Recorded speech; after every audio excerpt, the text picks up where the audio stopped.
नमस्कार दोस्तों, आयुर्वेदिक एस्ट्रो के इस चैनल में आपका स्वागत है। आज का विषय है कि हम जब नींद लेने जाते हैं तो सोएं, अपना तकिया किस तरफ रखें।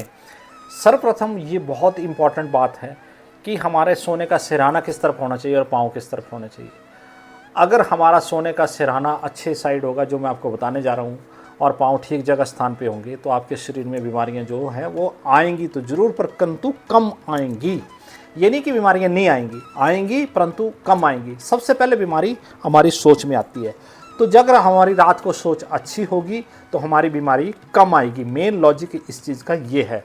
अब बात करते हैं कि हमारा पाँव जो है वो उत्तर की तरफ होना चाहिए और सिर दक्षिण की तरफ होना चाहिए। जैसे हम खड़े होते हैं रात को, जो ये मैग्नेटिक फ्लो है, जो पृथ्वी का मैग्नेटिक फ्लो घूमता है, उसी तरीके से हमारे पाँव जो है वो उत्तर की तरफ होना चाहिए और सैया जो है वो सिरहाना जो है वो दक्षिण की तरफ होना चाहिए। दक्षिण की तरफ भी हो सकता है, अब कई घरों की पोजीशनिंग ऐसी है, पूर्व की तरफ भी हो सकता है, परंतु ये उल्टा नहीं होना चाहिए। उत्तर की तरफ सिरहाना नहीं होना चाहिए और दक्षिण की तरफ पाँव नहीं होना चाहिए। थोड़ा बहुत वो चल सकता है, परंतु इतना ज़्यादा नहीं। आप पूर्व की तरफ भी सिर रख सकते हैं, पश्चिम की तरफ भी पाँव रख सकते हैं, परंतु सबसे इम्पोर्टेंट साइड जो है वो उत्तर की तरफ आपने पाँव करने हैं और उत्तर की तरफ पाँव करने हैं, दक्षिण की तरफ आपने सिरहाना करना है। इसका साइंटिफिक मतलब यही है कि जो मैग्नेटिक फील्ड हमारी क्रिएट होती है, वो जिस तरीके से हमारी पृथ्वी घूमती है उस तरीके से हमारी मैग्नेटिक फील्ड जो है वो एडजस्ट होती है। और रात को सोती बार तकिया जो है वो छोटा आपने लेना है। अच्छा, रात को सोती बार एक चीज़ आपने और करनी है, तो हो गया तकिए का। सोने के लिए सबसे एक चीज़ और ज़रूरी है कि आप क्या सोचें। आप अगर जो विचार सोती बार सोचेंगे, आपको मान लेते हैं 10 बजे नींद आती है, 11 बजे नींद आती है, 11:30 आती है, 12 आती है, आपने मान लेते टीवी देख लिया, आपने मोबाइल देख लिया, आपने यूट्यूब देख लिया, जो चीज़ भी देख लिया, पर सोते बार आप एक बार भगवान का नाम जरूर लें। 1 बार लें, 10 बार लें, 15 बार लें, 100 बार लें, वो आपके ऊपर डिपेंड करता है। परंतु आप जो चीज़ अपनी बॉडी को सोती बार देंगे वो सेल्स बॉडी में डेवलप होंगे।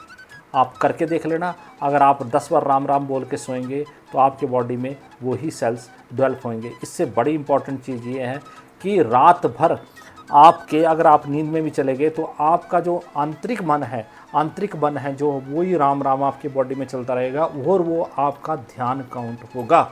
और इससे क्या होगा कि जब हम ध्यान में होते हैं तो हमारे शरीर में कम बीमारियां आती हैं। हम कम बीमारियों को आकर्षित करते हैं। और सर्वप्रथम सुबह जो है वो आप थोड़ा सा सूर्य उदय होने से पहले उठें।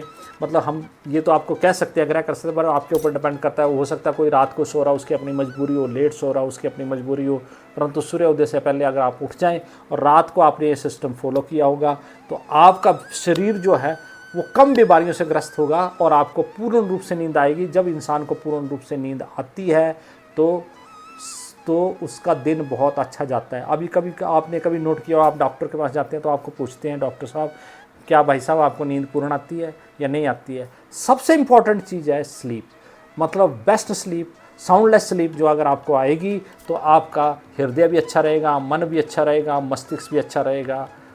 बस आज इसी के साथ धन्यवाद।